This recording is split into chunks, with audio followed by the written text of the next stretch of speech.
Hola, bienvenidos a otro episodio más de Visiones Compartidas. Estamos haciendo el ciclo Mirada de Científico y este es nuestro último programa. En este último programa, después de haber hablado durante todas estas emisiones acerca de algunos aspectos que le interesan a la ciencia, como la crisis de la energía, nuestras posibilidades en nanotecnología, vamos a hablar de otro problema que tiene ya no la sociedad y que le resolverá la ciencia, sino la propia ciencia. Y es la falta de matrícula, la falta de estudiantes interesados en hacer carreras de ciencia en los distintos lugares que las ofrecen.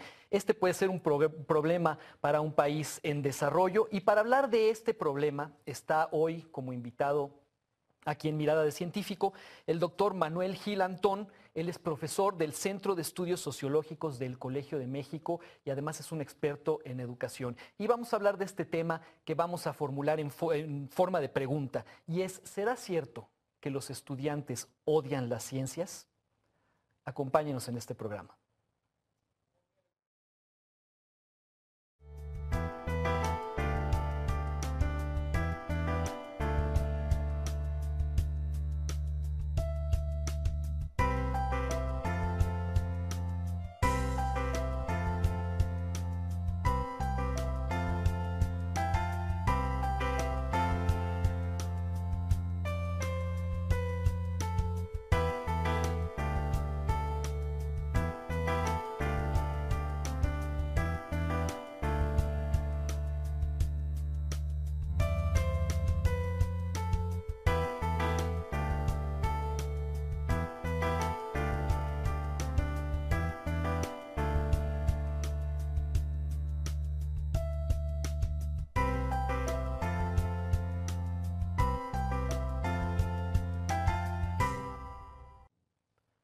Estamos aquí en Visiones Compartidas en el ciclo Mirada de Científico. Y para echar esta mirada el día de hoy de nuestro quinto y último programa de este ciclo, tenemos aquí con nosotros a Manuel Gil. Manuel, bienvenido. Muchas gracias, ¿qué tal? Pues es un problema muy complicado. Cada vez, las ciencias nunca han sido populares entre los estudiantes, eso de toda la vida, pero parece que cada vez menos. ¿Tú qué opinas? ¿Es así? ¿Los estudiantes odian las ciencias? Quizás podríamos decir que no tanto es que las odien, sino que ni siquiera las ven en el horizonte de un posible proyecto de vida. O sea, ojalá las odiaran porque eso querría decir que las conocen, pero no Sí, siquiera. acuérdate de la canción de Ódiame por piedad, yo te lo pido, Exacto. ¿verdad? Ódiame sin... Odio vale más que indiferencia. Porque el dolor duele menos que el olvido. Entonces, a mí me preocupa más Exacto. el hecho que los muchachos no vean a la ciencia, a las carreras científicas como proyecto de vida. Y encuentro como alguien que ha estudiado estas cuestiones de sociología de educación, tres razones. Una es sorprendente. Aún en este año de 2010, el 70% de los muchachos que entran a la universidad en México, a cualquier universidad, son la primera generación de su familia que llega a la educación superior. Es decir, de Adán y Eva, si se es católico, o de Cromañón o Neandertal acá, son los primeros que, como yo, por ejemplo, fui el primer Gil y el primer Antón que llegué a la universidad. Entonces, digamos, antropológicamente, la mirada que tiene una familia que logra colocar a un muchacho o a una muchacha en la educación superior tiene que ser médico, ingeniero, abogado, contador, para que Quiere nos sacar el saque. mayor jugo, Claro. digamos, quiere que luzca, que se Claro. vea, que sean las carreras que más suenan. Claro, y además que rindan económicamente. Entonces, un primer factor que quisiera señalar y poner a consideración tuya y de nuestro auditorio es que, digamos, las familias esperan que el que llega a la universidad estudie algo que le dé prestigio, que puedan en el barrio decir, mi hijo es abogado, contador, administrador, doctor. Digo, Claro, no doctor como ahora los doctores en Sí. ciencias, sino médico. Médico. Entonces, cuando yo me puedo imaginar la escena de un muchacho que dice, papá, quiero ser físico, o como me pasó a mí, quiero ser filósofo, ¿no? ¿Qué te dijo tu papá Ay, cuando le dijiste quiero ser mi papá, filósofo? cuando dijo, Manolo va a ir a la universidad, dijo, ya me puedo morir en paz. Y cuando le dije que quería estudiar filosofía, casi se muere. ¿No? Y no en paz. Claro, porque era el primero que llegaba y ¿cómo se le ocurre a este chaval, en vez de ser el ingeniero o el abogado que nos iba a sacar adelante. Entonces, yo diría, el primer factor es un factor cultural de percepción. La mayoría de las personas que están llegando a la universidad no ven como proyecto de vida a la ciencia porque están empujadas por una idea de que estudiar en la universidad es para una profesión que sea, digamos, no lucrativa en términos, digamos, negativos, sino que permita mejorar la calidad de vida. Claro, y por que lado te de la dé- ciencia no se ve. Ujú. Me parece que un segundo factor es que a lo largo de todo el proceso educativo, si hay algo que se malenseña, es todo lo que tiene que ver con ciencia. Completamente de acuerdo, sí. Digo, los resultados de PISA, de enlace, de escale, de cualquier tipo de evaluación que se haya hecho en México, nos muestran que si el 70% de los muchachos de 15 años no sabe leer y escribir con suficiencia, ni comprende una lectura, y en matemáticas, digamos, una regla de 3 le parece casi física cuántica, entonces la idea de estudiar ciencia, que de por sí ya es bajita, yo diría como que se desvanece. ¿Por qué? Porque eludimos donde haya matemáticas, eludimos donde tratamos de pasar física o química copiando a ver qué hacemos.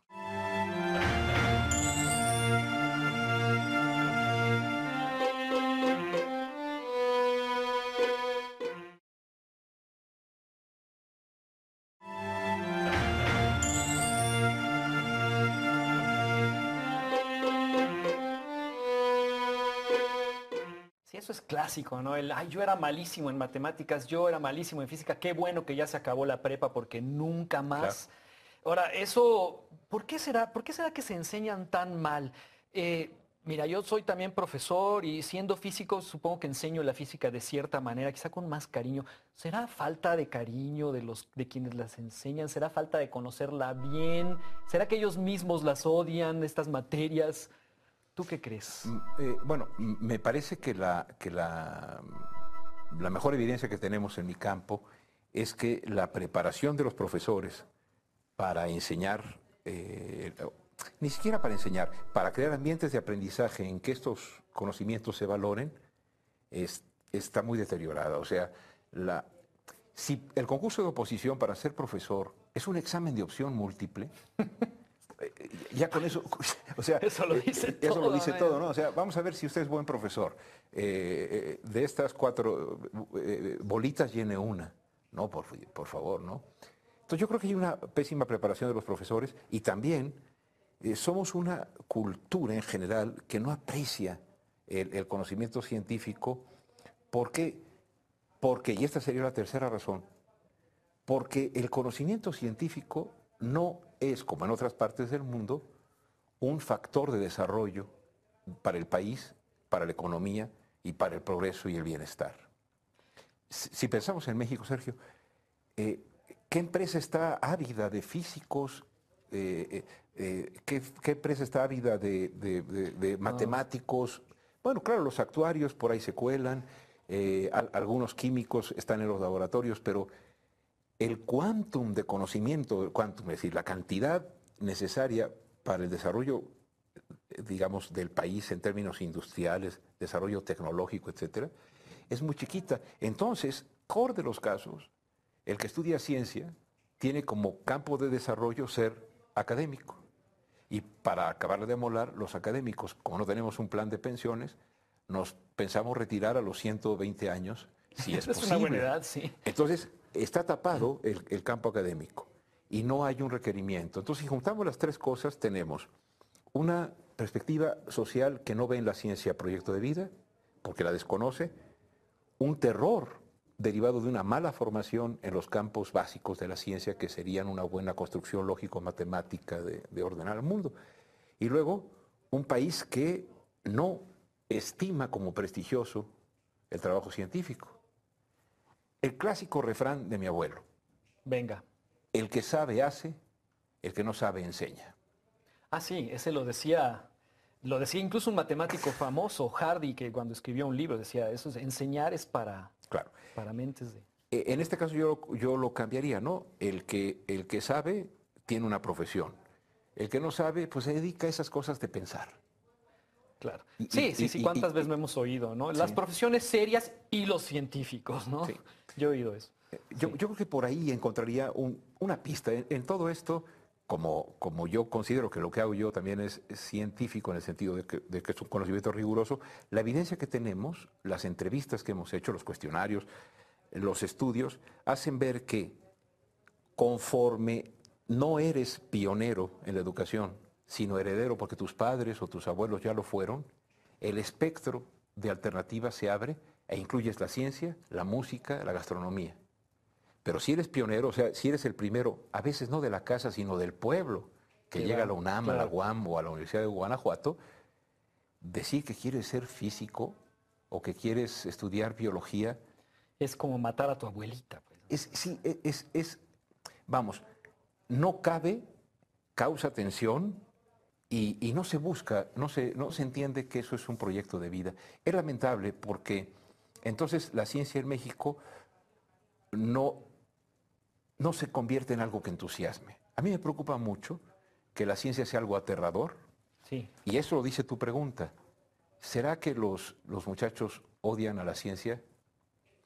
Me parece que no les alcanza su espectro ni para odiar.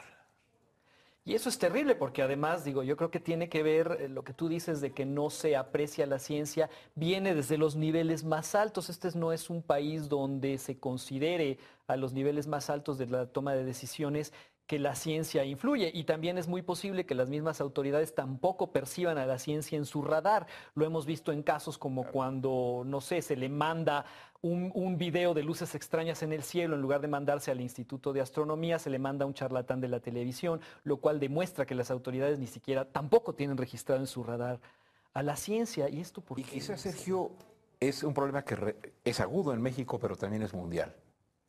Hoy lo que rinde es lo que los sociólogos llamamos la acción instrumental, saber hacer. La ciencia tiene un enorme componente de saber pensar. Y hoy, saber pensar no es valioso. No, hay que hacer cosas que se vean rápido, ¿no? Sí. Hay que... Es decir, la caída en la matrícula, sobre todo en la ciencia básica, que es la base de cualquier desarrollo tecnológico, y lo sabemos bien los que hemos estudiado tantito sobre historia de la ciencia, tiene otro ingrediente fuerte que está cerrando facultades en países, incluso países desarrollados. Inglaterra, que inventa la revolución industrial, empieza tecnológicamente y luego piensa en ella, está cerrando departamentos de ciencias. Y uno puede pensar que estamos en un mundo en que lo que se estima es que lo que tú sabes se aplique. Entonces, sirva para- claro, para- si un señor hace geometría y genera un gran avance en el terreno geométrico, que es un enriquecimiento para la cultura humana, ¿qué importa? Sí, sí, nadie va a ganar dinero con eso ni a ¿Eso para qué sirve? simplificarle la vida con aparatos. ¿Eso para qué sirve? Luego ocurre, como le pasó a Einstein, que las nuevas geometrías cuadraron con sus teorías. Pero eso ocurrió sin programarlo, sin pensarlo. A mí lo que me asusta, y sería un cuarto elemento, es que de parte de la economía, del mundo político, etcétera, el estímulo a la ciencia como una actitud crítica que cuestiona, y creo que eso es fundamentalmente lo que propone la ciencia, una comunidad de escépticos profesionales, no está siendo bien vista. No, incluso en nuestro país. Somos una comunidad, los científicos, somos una comunidad que cada vez escribe más y cada vez lee menos. Porque si no escribes, no estás en el SNI. Es decir, tiempo para pensar, tiempo para discutir, tiempo para pensar estas cosas, creo que no lo hemos logrado generar. Y creo que ese es un excelente tema para abordarlo en el siguiente bloque, Manuel Gil. Estamos con Manuel Gil hablando de la educación y la crisis de la educación en ciencia en México, aquí en Visiones Compartidas en el ciclo Mirada de Científico. Vamos a hacer una pausa y enseguida volvemos.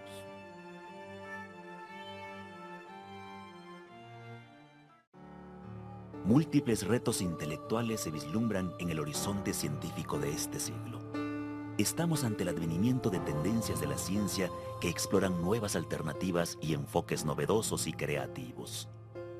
Algunos retos dependen de las conceptualizaciones teóricas que están surgiendo en los diversos campos de la ciencia, y en especial de las transdisciplinas convergentes como la biología molecular, fruto de la química, las ciencias biomédicas, la física. La necesidad humana de búsqueda y cierto grado de insatisfacción ante los modelos conceptuales de la ciencia crea el reto de diversificar nuevas vías teóricas y metodológicas, así como de estimular las interacciones entre ciencia y filosofía. Y para que los países subdesarrollados sean competitivos en el marco de la globalización, es urgente que asuman el reto de impulsar la ciencia para el desarrollo económico y social, tal como lo han hecho las naciones industrializadas.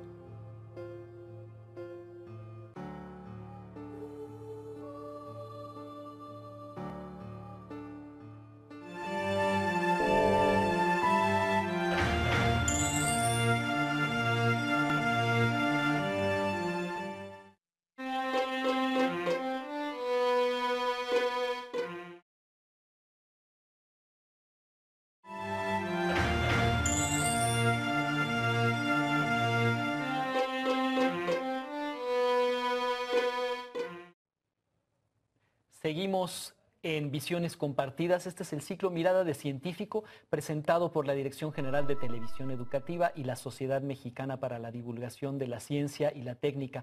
Estamos hablando de educación en ciencia en México, también estamos hablando de educación en ciencia en el mundo. Y Manuel Gil, hace un momento antes de salir del aire, tú mencionaste algo que me parece muy interesante, y es que un científico y la comunidad de científicos lo que son escépticos profesionales, una comunidad de gente que se dedica a dudar de las cosas. Esta es una imagen de la ciencia que rara vez vemos ni en la televisión, desde luego en la escuela es rarísimo que nos enseñen que la ciencia es eso. La ciencia siempre es un acervo de conocimientos como las leyes de Newton que hay que aprenderse de memoria y que por ahí nos cuentan que sirven para hacer cosas.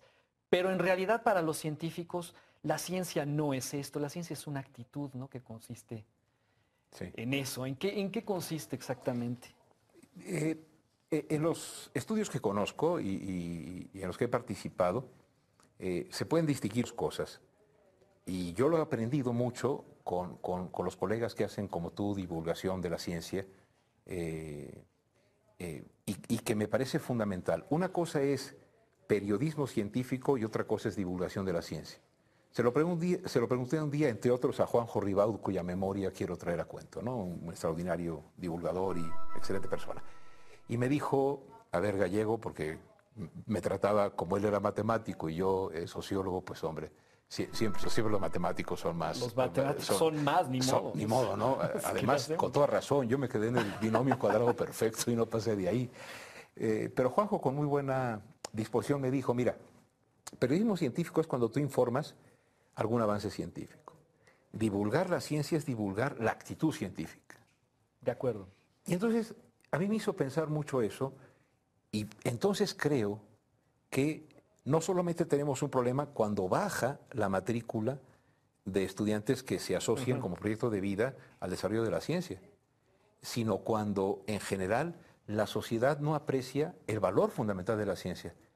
El valor fundamental de la ciencia, visto desde el punto de vista sociológico, cultural, no son sus aportes prácticos, sino es la construcción de un sistema inmunológico en la sociedad, que cuando llega el bicho de la superstición, cuando llega el bicho, digamos, de lo que vivimos hace unos meses, de las críticas desde la Iglesia, por ejemplo, a las uniones de personas del mismo sexo y hasta el insulto, etcétera, puede decir, perdóneme, señor, usted está hablando desde el dogma, desde el punto de vista científico, es decir, crítico, que reflexiona y que tiene que buscar evidencia para sostener sus dichos. Usted está calumniando. No hay evidencia al respecto de que los chiquitos que viven adoptados por una pareja del mismo sexo, por dar un caso, estén peor o mejor que los que están con una pareja heterosexual. Es solo un ejemplo.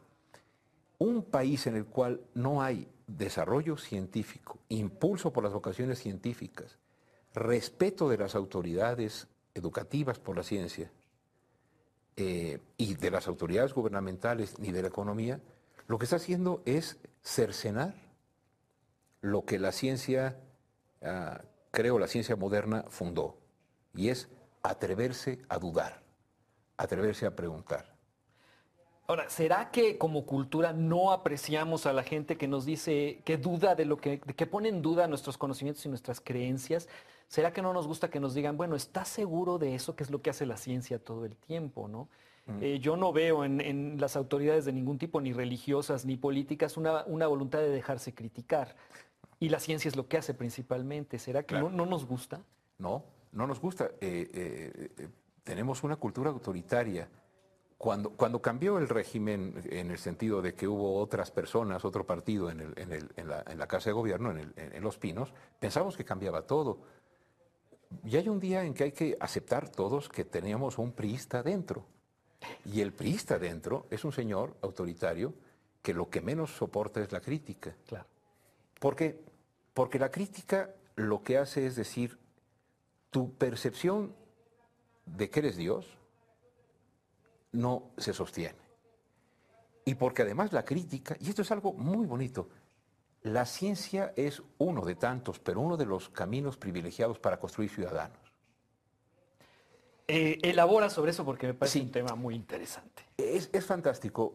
Una persona que ha estado en contacto con la ciencia, en ese sentido, la divulgación de la ciencia le ha permitido entender que la ciencia es una actividad en la cual, no es la única, pero es una actividad que tiene como regla, por ejemplo, dudar.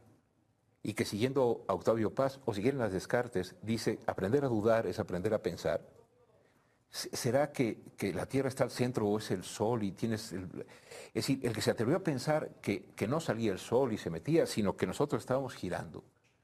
Bueno, es verdaderamente fantástico.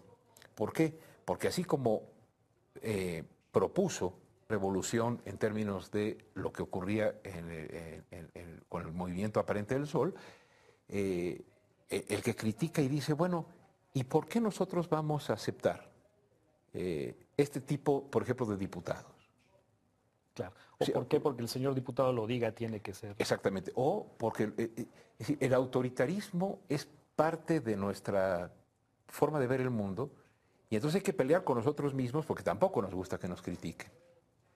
Una comunidad que tiene espacio para la crítica genera espacio para la ciudadanía, porque el ciudadano se sabe con capacidad de pensar, Claro. además de con capacidad de tener derechos y obligaciones. Pero la reivindicación del derecho es un acto reflexivo, no es, sino es una concesión de la autoridad. O sea, yo tengo derecho a expresarme, a mí no me están dando chance de expresarme. Y para eso tuve que pensar en que tengo tú tenías derecho, ese derecho, claro, ¿no? y me hace ciudadano en la medida en la cual lo reivindico y lo defiendo. Entonces, no solo es muy mala noticia la caída, insisto, de la matrícula en ciencia, sino que es mala noticia que en el mundo en general nos esté ganando la lógica del cálculo medios fines para lograr cosas y que estemos, digamos, perdiendo espacio en la dimensión de la consideración crítica del mundo, de la consideración analítica, de la consideración que duda al respecto, por ejemplo, de que solo haya un camino para el desarrollo, Por ejemplo. ¿no? Que nos ha llevado a tener en el país a 19 millones de pobres en pobreza extrema y a la mitad de la población en pobreza. La ciencia, bien entendida no como una actividad específica, una disciplina, sino una actitud científica, generaría, si estuviese más extendida, una crítica fundada en términos de señores. Llevamos 25 años con este proceso y lo que se ha producido es desarrollo escasísimo y una generación de pobreza muy grande, ¿no? Entonces, la actitud científica genera personas exigentes. Esto a ningún sistema de dominación le conviene. Y para terminar, Manuel Gil, en los 2 minutos que nos quedan, entonces habría que cambiar la forma de enseñar ciencia, ¿no? Dejémonos de enseñar de memoria las leyes de Newton. Quizá haya que enfatizar otras cosas a la hora de enseñar la ciencia desde a los niños más pequeños. Sí. Yo tengo una sugerencia. Sí, yo tengo una sugerencia porque cuando yo traté de aprender lo que era la ciencia, lo que tuve fue una pregunta y me pregunté Si yo me tiraba del tercer piso donde vivía sobre una puerta y faltando 1 metro para llegar al suelo brincaba, no me mataba porque caía de 1 metro. Sí, lo vimos en un programa de La Pantera Rosa, claro. Sí, lo pregunté en la escuela y la ovación de idiota, cállate, fue unánime. Claro, el grito de ¡ay, tonto, Manuel! Yo diría, mi sugerencia es, enseñar la ciencia es enseñar a preguntar, no enseñar respuestas. Correcto, ya que no hay pregunta tonta. Y además que esa pregunta podía haber despertado una vocación científica en vez de haberme pedido que me callara y que no volviera a tener imaginación. Pues ahí está una sugerencia. Si usted que nos está viendo es profesor de ciencia, aquí tiene una sugerencia de un experto en educación en ciencia que me parece además sumamente atinada. Con esto, Manuel Gil, terminamos este programa dedicado a la educación en ciencia. Gracias a ti por haber venido. Y terminamos el ciclo Mirada de Científico de Visiones Compartidas. Y muchas gracias por habernos acompañado en estos programas en los que hablamos de la crisis energética, de la nanotecnología y nuestras posibilidades en nanotecnología, acerca de la ciencia de la complejidad, también de la educación, en la que estuvimos hablando no solo de qué nos aporta la ciencia, sino de cómo piensan los científicos, cómo trabajan los científicos y cómo ven personalmente el mundo. Este programa estuvo presentado por la Dirección General de Televisión Educativa, por la Sociedad Mexicana para la Divulgación de la Ciencia y la Técnica. Fue el ciclo Mirada de Científico, aquí en Visiones Compartidas. Muchas gracias por haber estado con nosotros.